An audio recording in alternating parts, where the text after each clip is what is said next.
Hey everyone, it's Mark Weens. Good morning from Georgetown in Penang, Malaysia.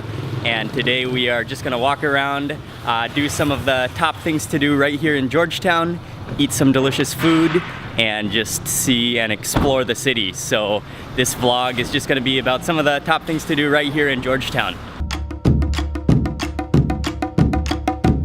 The first time I heard Georgetown, Malaysia, I was thinking that does not sound very Malaysian. And that's because Georgetown was named after King George III of Britain. And so Georgetown has a lot of history that goes way back, a lot of influence from outside countries and cultures, which reflects in the architecture, the buildings, the food. One of the best things to do when you are in Georgetown is to just wander around and walk the streets. There are so many cool things to see and lots of delicious food everywhere you look. But I've got a little like freebie tourist map that I picked up at the hotel. And so I've circled some of the attractions that I'm interested in visiting today. And so we'll just sort of wander around Georgetown today and try to find those attractions. But really the joy of being in Georgetown are just exploring these colonial and just beautiful streets with the fusion of cultures. We're on Kimberley Street, and I think this street right here, which is called Carnarvon, we're right on that corner, and we're gonna stop here first at the Heritage, UNESCO World Heritage. I don't know if it's a museum or just an office, but we're gonna check that out first, and then we'll probably head over here to the jetty.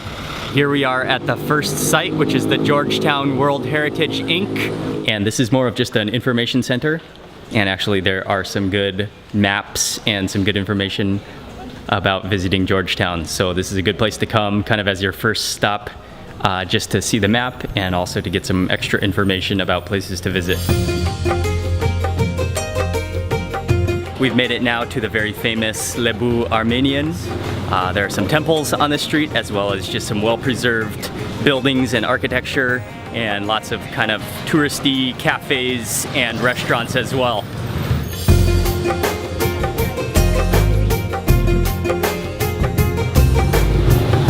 Okay, right over there, there is a very famous place to take a photo, acting like you are sitting on a bike. But I think I'll just watch other people taking photos of it, because there's a pretty long line. Oh, renovation.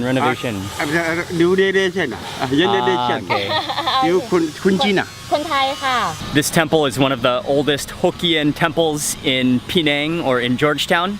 And unfortunately, it is closed right now for renovation for the next month, he told us. But it was still okay to see it from the outside. But I guess that's just our bad luck for being here at the wrong, or the right place at the wrong time. We are walking now on our way towards the water, to the ocean front, to go to one of the Chinese jetties.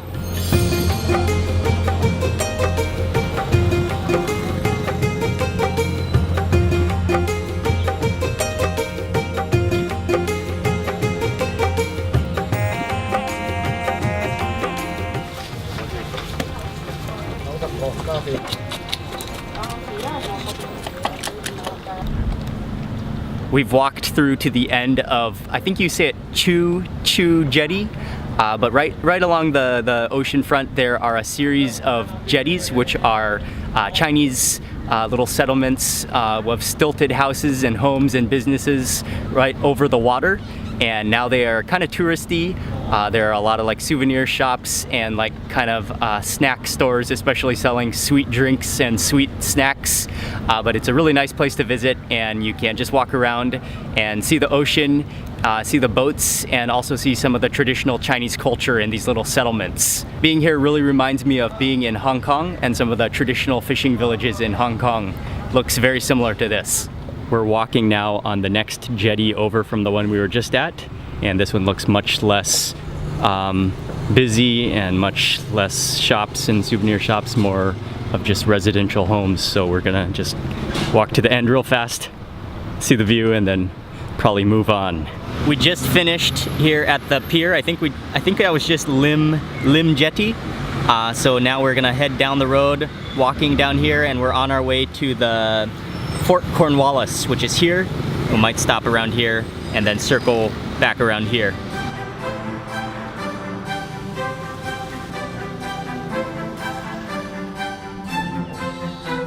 Can I have 4 too? We just entered into Fort Cornwallis, and the entrance fee is 20 ringgits, and then they give you a wrist strap and also a bottle of water, and then you're just free to walk around the fort. But this fort was built in 1786, and it's the oldest and the largest fort in Malaysia.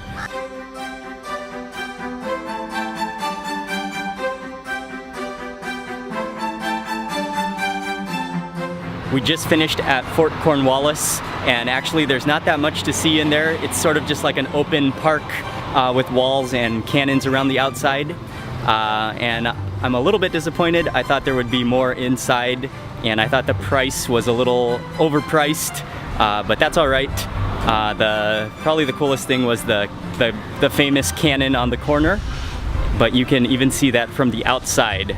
So I'm not sure if it's worth it to pay the price to get in there, but you can definitely see Fort Cornwallis from the outside as well.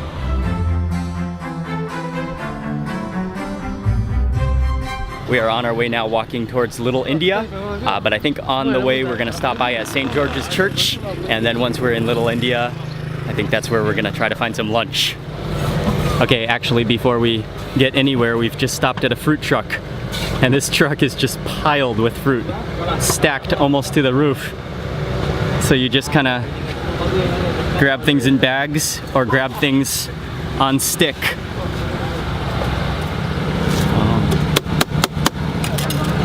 Thank you.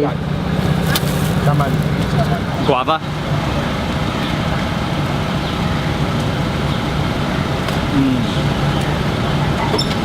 Sour and sweet and crisp. I love it. I guess we're not having the best of luck with things that are open today. The St. George's Church is closed on Friday, and it happens to be Friday today, but that's okay. We don't really need to see from the inside. It's a nice view from the outside as well. Now on to Little India.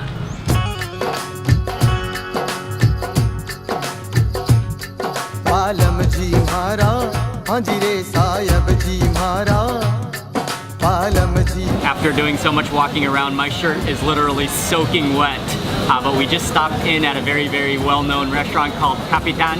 They are very well known for their tandoori chicken, but I also wanted to order some of the curries, but they said that's not available until 1:30, and I think it's just 12 now, so that is unfortunate. But I just ordered a couple plates of tandoori chicken and naan. Okay, the tandoori chicken has arrived, and I got a piece of naan on the bottom, and then chicken, and actually the plate just came with one piece of tandoori chicken, but immediately upon receiving it, I had to order a second piece of chicken because I gotta have 2 pieces of chicken after walking around for all morning. Gotta have the lime on the tandoori. It's a nugget of chicken right there. I'm just gonna pull up. That smells incredible.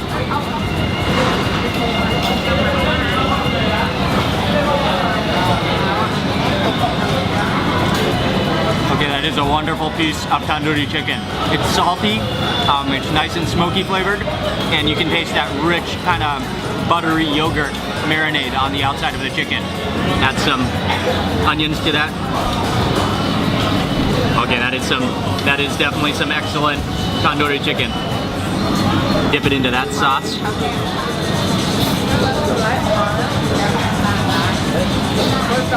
Cabbage. And what I really like is that the skin is taken off the chicken, so that all the flavor is on the actual meat instead of on the skin, like some types of grilled or roasted chicken.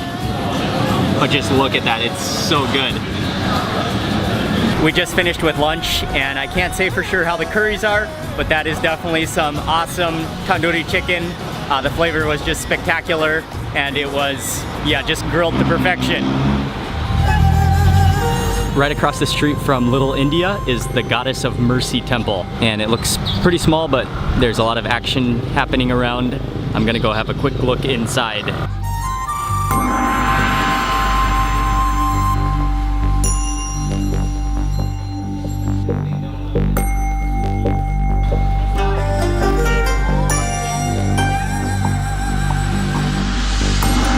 We are walking now on our way to a famous historical building called, I think it's called Fat Zi Mansion.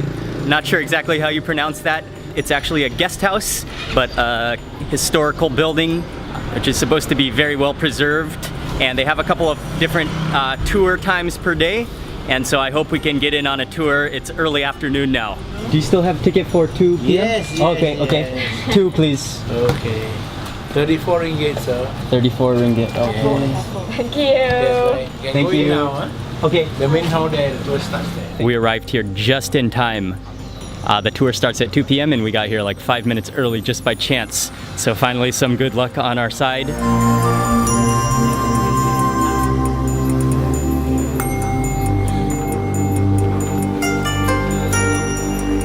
We just finished with the tour of the Blue Mansion, and luckily we got there right in time.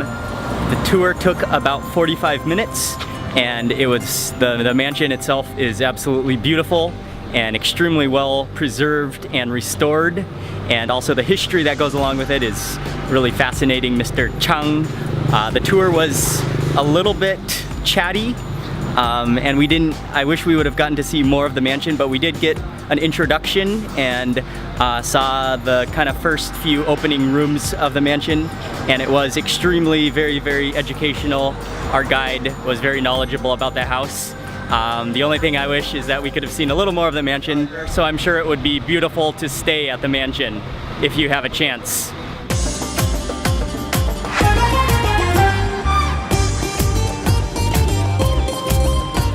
I'm in desperate need of some cold water right now.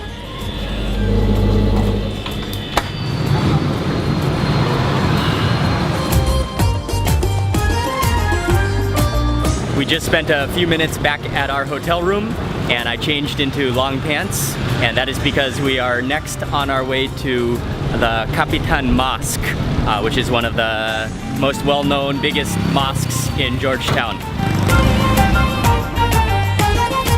And the sign says that it's open from 2:30 to 6 p.m. on Fridays, but then the guard said it's not open right now.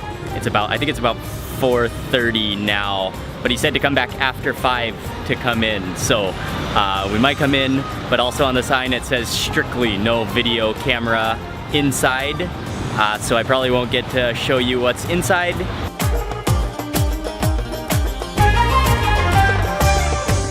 Can I have for 2? 2. Yes, please. How do you say the name of the temple? Ku Kongxi. Thank you. I have to admit that in the morning we visited the Chinese temple, and I wasn't sure of the difference between that temple and this temple, but we were just walking around right now, and this is the Ku Kongxi temple, and so we just walked in, got entrance, which is 10 ringgits for entrance, and now gonna go see this temple. So good thing we stumbled back into this temple, or we would have missed it today actually. Put on my sticker.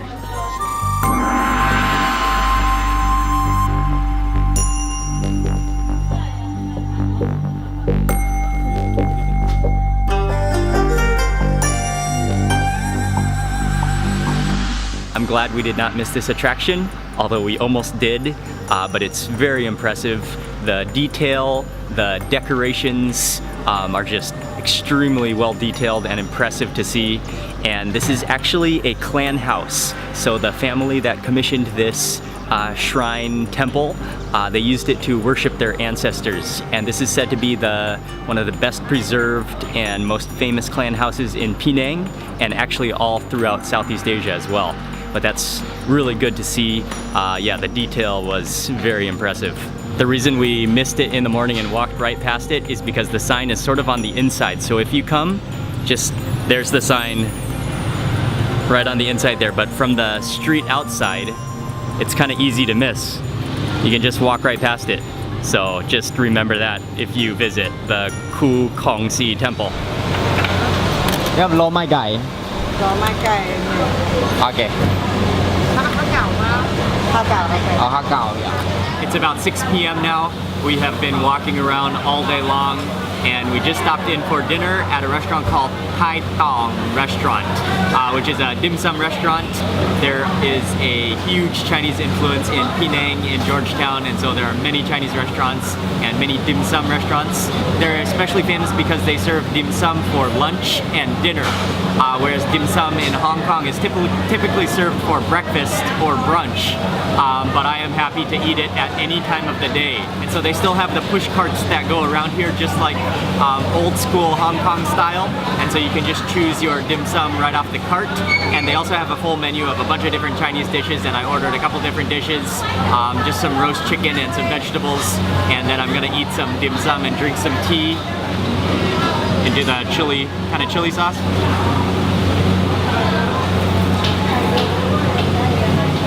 I'm not sure what this one is, but I think it's shrimp and pork.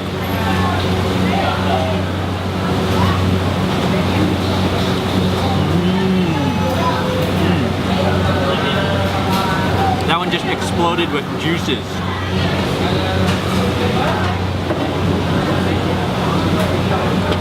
Oh, that's hot. This is roast chicken, and even though we had chicken for lunch, chicken is always a good idea. And the lady recommended it to us. Oh, that skin is crispy. Let me start with the drumstick. And let me tell you something funny about this plate. It's served with a little stack of Pringles on the side. I have never seen that one before. But what you're supposed to do with this type of roast chicken is just dip it in the salt and just get a little bit of salt on there.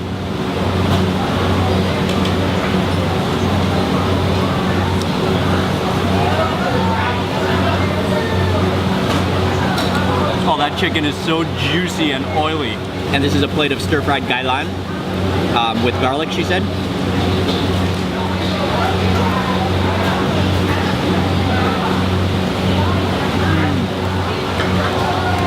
And luckily she hooked me up with some chilies as well.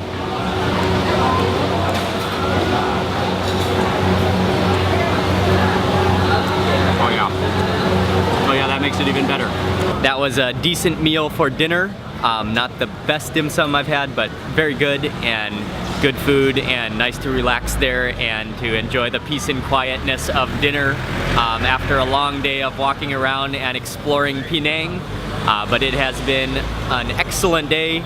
I can't even remember everything we've done, but we've been to many places around Georgetown and gone into many houses and seen lots and lots of the architecture. The entire city or the entire area of Georgetown is just a living museum, and it's just great to walk around. There's delicious food, and I love the diversity of cultures represented in Penang. And it's just an amazing town, and Georgetown is an amazing place. So hope this video gives you some ideas about things to do when you are in Penang, especially Georgetown. And thank you very much for watching this video. Please remember to give it a thumbs up and leave a comment below, and I'll see you on the next video.